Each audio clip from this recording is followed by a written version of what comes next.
কৃষ্ণায় বাসুদেবায় হরয়ে পরমাত্মনে প্রণত ক্লেশনাশায় গোবিন্দায় নমো নমঃ। সদী ভক্তবৃন্দগণ, সামনেই আসতেছে আমাদের শ্রী বরুথিনী একাদশী ব্রত। বর্তমানে জাতীয় সূর্য মাস অনুসারে আমাদের চৈত্র মাস চলতেছে, কিন্তু চান্দ্রমাস্য অনুসারে বৈশাখ কৃষ্ণপক্ষ আরম্ভ হয়ে গেছে এবং বৈশাখ কৃষ্ণপক্ষে যে একাদশী, সেই একাদশীর নাম হলো শ্রী বরুথিনী একাদশী। এই একাদশীটি আগামী 29শে চৈত্র সোমবার, 29শে চৈত্র 1432 বাংলা সোমবারে শ্রী বরুথিনী একাদশী ব্রত পড়েছে।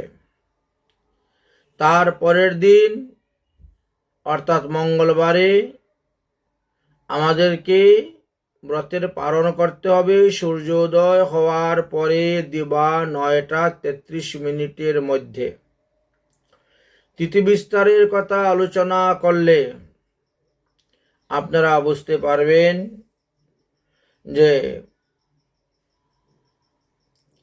28শে চৈত্র 1432 বাংলা রবিবার, 12ই এপ্রিল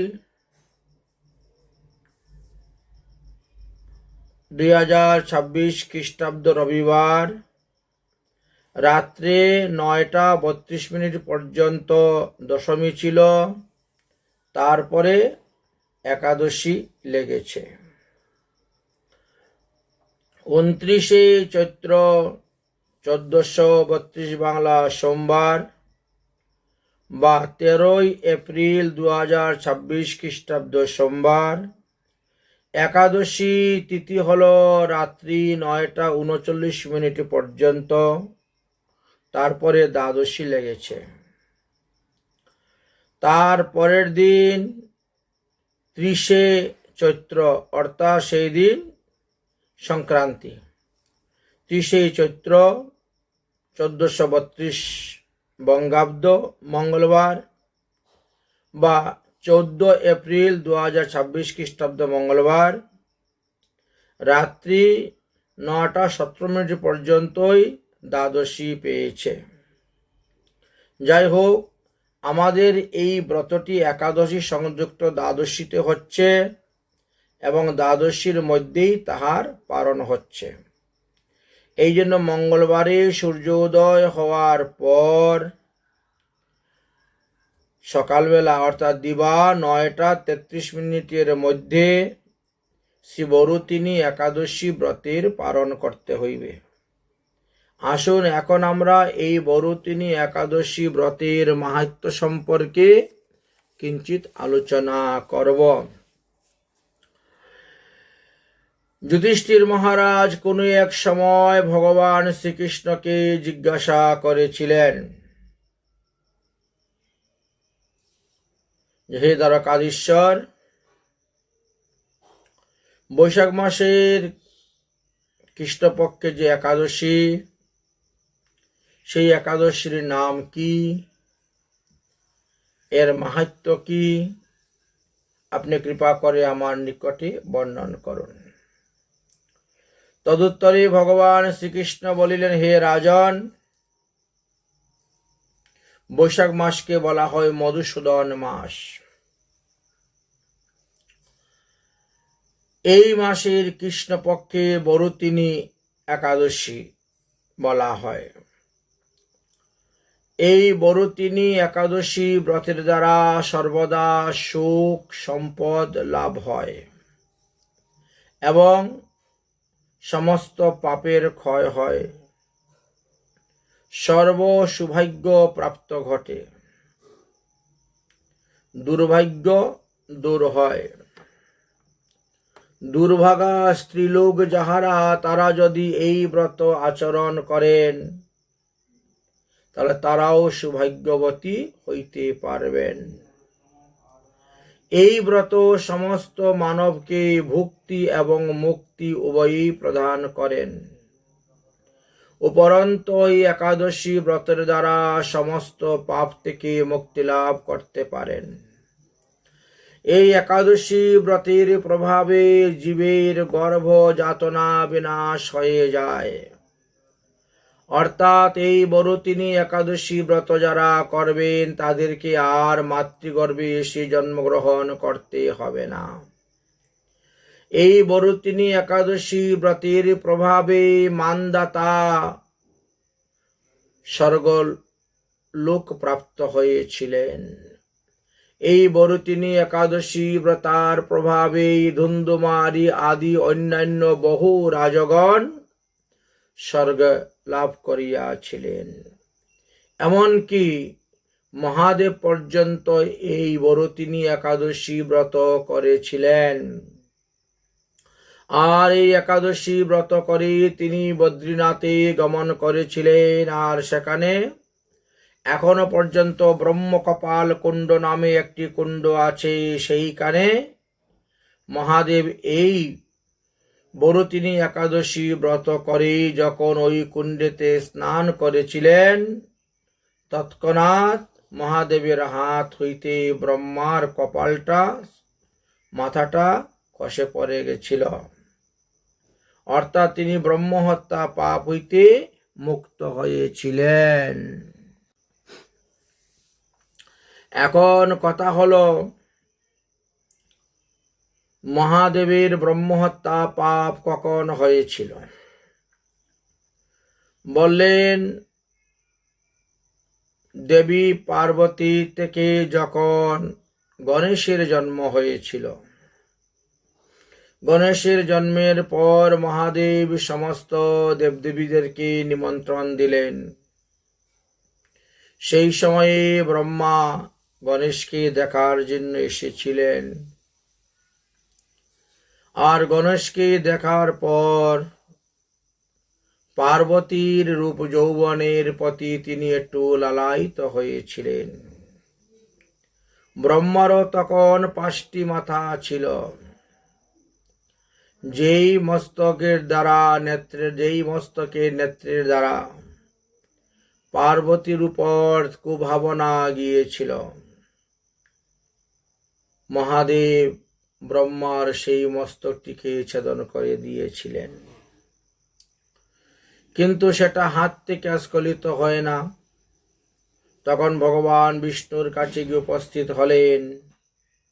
ভগবান বিষ্ণু তখন তিনাকে বিধান দিলেন, যাও তীর্থ ভ্রমণ করতে। তীর্থ ভ্রমণ করতে করতে সর্বতীর্থে সর্বকুণ্ডে স্নান করো। যখন দেখবে তোমার হাত থেকে ব্রহ্ম কপাল মুন্ডটি স্খলিত হয়ে পড়ে গেছে, সেদিন তুমি বুঝতে পারবে যে ব্রহ্মহত্যা পাপ থেকে মুক্তি লাভ করতে পেরেছ। মহাদেব বিভিন্ন স্থানে ভ্রমণ করতে করতে বদ্রীনাথে এসে উপস্থিত হয়েছিলেন। আর তখনই বৈশাখ কৃষ্ণপক্ষ শ্রী বরুতিনী একাদশী ব্রত পড়েছে। তিনি বরুতিনী একাদশী ব্রত নির্জলা করলেন। তারপরের দিন তিনি যখন স্নান করলেন বদ্রীনাথে, তখনই হাত থেকে সেই ব্রহ্মার মাথাটা স্খলিত হয়ে পড়ে গেল। সেই থেকে ওই স্থানে যে কুণ্ড উৎপন্ন হয়েছিল নদীর কাছেই, সেই কুণ্ডের নাম ব্রহ্মকপাল কুণ্ড নামেই সবে পরিচিত। যাই হোক, মানুষ 10,000 বৎসর তপস্যা করে যেই ফল লাভ করিতে পারে না, একমাত্র এই বরুতিনী একাদশী ব্রতের দ্বারা তত্ত্বেক বেশি ফল লাভ করতে পারবেন। যে শ্রদ্ধাবান ব্যক্তি এই ব্রত পালন করেন, তিনি ইহলোকে সুখ শান্তি লাভ করতে পারেন এবং পরলোকে ভগবত ধামে গিয়ে ভগবত সেবা লাভ করতে পারেন। ভগবান শ্রীকৃষ্ণ যুধিষ্ঠির মহারাজকে বলছেন, হে রাজন, মনুষ্য মাত্রেই প্রত্যেকের বড়দিনে একাদশী ব্রত পালন করা কর্তব্য। তবে প্রত্যেকটা ব্রতের মধ্যেই একটা বিশেষ বিশেষ নিয়ম থাকে। ঠিক তেমনি ভাবে একাদশী ব্রতে তো নিয়ম আছে। ব্রতের দিবসে কখনো কাঁসার পাত্রে কোনো দ্রব্য খেতে নাই। ব্রতের দিবসে একাদশী ব্রতের দিবসে পঞ্চ রবিশস্য সম্পূর্ণভাবে ত্যাগ করিতে হয়। এমনকি শাকসবজির মধ্যেও যে কোনো শাকসবজি খাওয়া যাবে না। একমাত্র আলু, কাঁচকলা, পেঁপে, সন্দুক লবণ, গব্য, ঘৃত, গোলমরিচ দ্বারাই সবজি বানিয়ে পেতে পারেন, অন্য কোনো সবজি পাওয়া যাবে না। ব্রতের দিবসে মধু সেবন করা নিষিদ্ধ। এমনকি ব্রতের দিবসে বারবার ফলাহার বা জলপান করাও নিষিদ্ধ। ব্রতের দিবসে দিবানিদ্রা নিষিদ্ধ, তৈলমর্দন নিষিদ্ধ, স্ত্রী সহবাস নিষিদ্ধ, দন্তধাব নিষিদ্ধ, ক্ষৌর কার্য নিষিদ্ধ, অসৎ লোকের সঙ্গে বাক্য আলাপ করা নিষিদ্ধ, পাপী লোকের সঙ্গ করা নিষিদ্ধ। এইভাবে ব্রতের অনেক অনেক নিয়ম আছে। দশমী দিবসে একবার মাত্র অন্ন গ্রহণ করবেন, তাও হবিষান্ন। রাত্রিবেলা কিছু ফল বা দুধ আহার করবেন। এমন বস্তু খাবেন না যে সমস্ত বস্তু পেটের মধ্যে থেকে যাবে একাদশী ব্রতের দিবসেও। তাই যে সমস্ত খাদ্য অতি শীঘ্রই 2-3 ঘন্টার মধ্যে পচে যায়, সেই সমস্ত খাবারই দশমী দিন গ্রহণ করতে হয়। গুরুপাক দ্রব্য, গরিষ্ঠ দ্রব্য খেতে নাই। যাই হোক, একাদশী ব্রতের দিবসে কখনো পান, বিড়ি, সিগারেট, গুটখা, তামাকু, মদ, গাঁজা আদি কোনো নেশাজাতীয় দ্রব্য চলবে না। একাদশী ব্রতের দিন পাশা খেলা, তাস খেলা, জুয়া খেলা, দ্রুতক্রিয়া আদি এইগুলাও করা নিষিদ্ধ। এমনকি পরনিন্দা, পরচর্চা করাও নিষিদ্ধ। কারো প্রতি ক্রোধ প্রকাশ করবেন না, কখনো মিথ্যা কথা বলবেন না।